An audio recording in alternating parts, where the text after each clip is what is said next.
Welcome to the Deep Dive. Today we're going to be tackling internal auditing. I know, it might not sound like the most exciting topic, but stick with us. It's actually way more interesting than people think, especially if you're a student just starting to learn about this kind of stuff. Exactly. We've got a stack of sources here, excerpts from your textbook, info on the Institute of Internal Auditors, even touch on laws like SOX. Yeah, SOX. Believe it or not, regulations like that had a huge impact on this whole field. Absolutely. And what's really cool about internal auditing is how much it's evolved. It used to be just basic record keeping, but now Now it's become a vital part of how organizations run themselves. It's not just about numbers anymore, it's risk management, compliance. and even giving advice on how to improve processes. Exactly. Okay, so let's unpack this a bit. First things first, how is internal auditing different from external auditing? For someone who's totally new to this. Okay, great question. Think of it like this. External auditing is like going to the doctor and getting a checkup so you can get a report card to show someone else. Right, like a potential investor or the government. Or... Right, exactly. But internal auditing, it's like getting a checkup for yourself so you understand your health and can make changes to feel better. So it's more about helping the organization itself, not proving something to outsiders. Exactly. It's all about making the organization stronger, healthier from the inside out. I like that analogy. Our textbook Introduction to Internal Auditing, it gives this pretty formal definition. Independent, objective assurance and consulting activity. Yeah. What does that actually mean, though? Let's break it down for someone who's new to all this. Sure. Let's start with independent. What that means is internal auditors, they aren't tied to any specific department. Oh, interesting. They report to the top, the board of directors, or an audit committee. And this gives them the freedom to be honest, even if it ruffles some feathers. So they're not afraid to call out problems, even if it means pointing fingers at higher-ups. Exactly. And that independence is crucial for them to stay objective, make sure their findings are credible. That's a pretty powerful position to be in. It is. Okay, so that's independence. What about objective assurance? Assurance basically means providing confidence. They're checking to make sure things are working as they should be, risks are being managed. Following the rules. Yes, following the rules. So it's like a quality check. Is everything running smoothly according to plan? You got it. And remember, it's not about finding every tiny error. It's more big picture. Are there major risks that could hurt the organization? Or are things generally on track? Gotcha. So independence, assurance. No, what about that last part of the definition? Consulting activity. That makes it sound like internal auditors are more than just, number crunchers. Oh, yeah, absolutely. This is where it gets really interesting. They don't just point out problems, they help find solutions. Oh, So they're working with different departments to improve processes, strengthen controls, make things run more efficiently. so they're like internal consultants using their expertise to make the organization better. Exactly. And that's one of the things that makes it such a dynamic and rewarding field to work in. You're not just stuck in an office crunching numbers. You're actively involved in helping the organization succeed. That makes a lot of sense. Yeah. It's not about just finding faults. It's about working collaboratively to, actually improve things. Now, I think it would be fun to take a quick trip through time.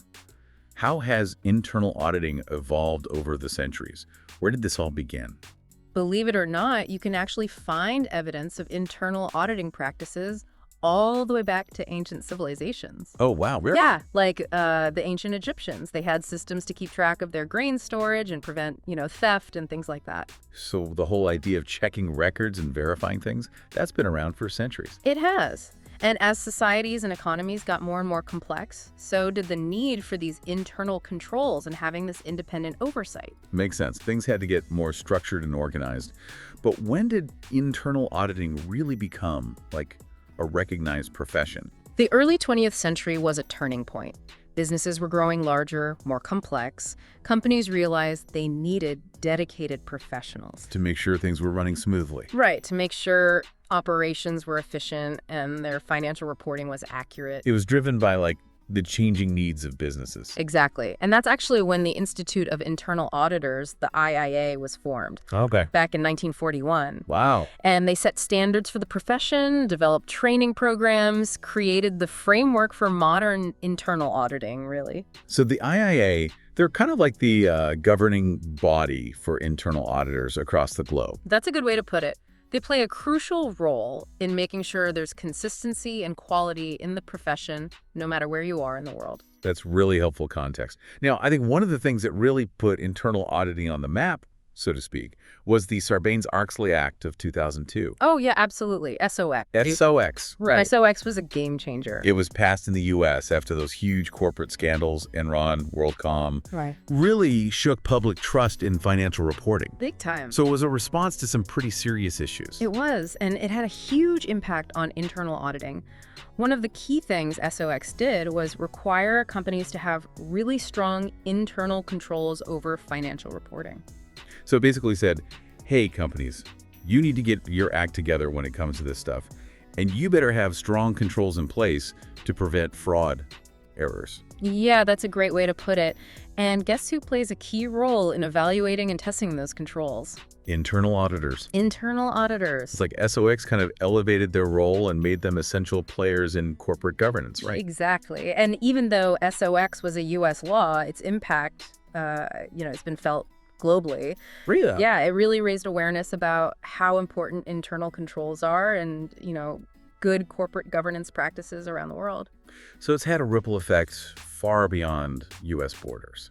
Now, I know you mentioned earlier that internal auditing, it's evolved from just purely financial audits to having a much broader scope. Can you explain what that means? Sure. In the past, internal audit, it was mainly focused on examining financial records, making sure everything was accurate.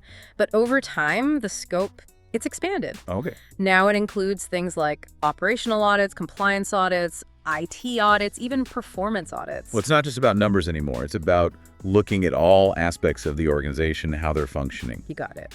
Now, internal auditors, they're involved in evaluating everything from risk management practices, cybersecurity controls, even the effectiveness of different departments and processes. Wow, that's pretty impressive.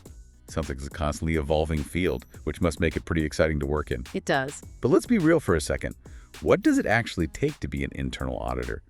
What skills do you need to succeed in this role? Well, first and foremost, you have to be a good analytical thinker.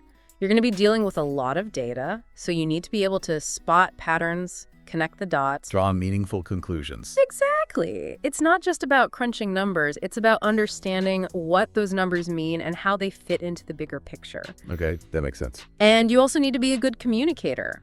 Internal auditors, they're often making recommendations for improvement, so you need to be able to explain your findings in a way that's clear, concise, persuasive. So you need to be able to explain these complex issues to people who might not have a background in accounting or auditing. Exactly. And you have to tailor your communication style depending on who you're talking to, whether it's senior management, line managers, even frontline employees. Okay, so that's a lot of skills. Anything else that's important for aspiring auditors to know? Well, ethics and integrity are absolutely crucial in this profession. Internal auditors, they're dealing with sensitive information, so confidentiality and objectivity are essential. So it's not just about being smart and analytical, it's also about being trustworthy and ethical. Exactly. And that's something that potential employers are going to look at very closely. Okay, so we've covered what internal auditing is, how it's evolved, the skills you need to succeed in this field. But before we move on, I want to bring it home for our listeners in South Africa. Our source material actually highlights how much internal auditing has been growing in South Africa. What's driving that trend? That's a great question.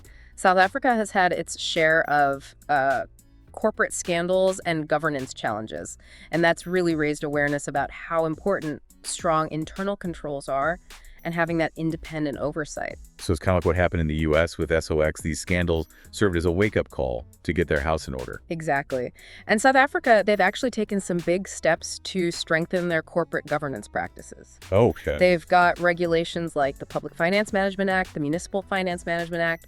These actually mandate internal audit functions in public entities and government departments. So it's not just a private sector thing, it's also driven by government regulations. Absolutely. And South Africa, they also have their own set of corporate governance guidelines known as the King Reports.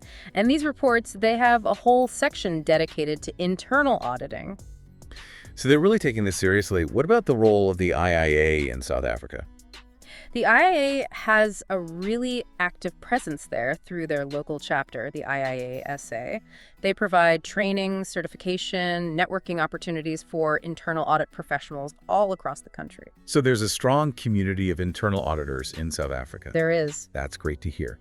But before we wrap up this part of our deep dive, I want to address something that might be on some of our listeners' minds. Why should you, our student audience, care about internal auditing, even if you don't plan to become an auditor? That's such an important question. The truth is, internal auditing, it touches every single part of an organization. It does. No matter what field you go into, understanding internal controls, risk management, good governance practices, those are going to be really valuable assets. So it's not just about becoming an auditor. It's about having a broader understanding of how organizations work and how to make them better. Exactly.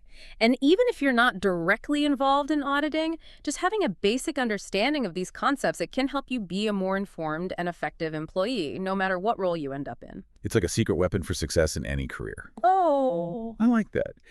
Okay, that's a great place to pause for now. We've covered a lot of ground in this first part. We have. From the history of internal auditing to the skills you need to succeed, we've really gone deep. But we're just getting started. That's right. In the next part, we'll be diving even deeper into the standards and guidelines that shape internal audit practice and exploring how those principles translate into real-world action. So stay tuned, audit adventurers. We'll be back soon to continue our deep dive.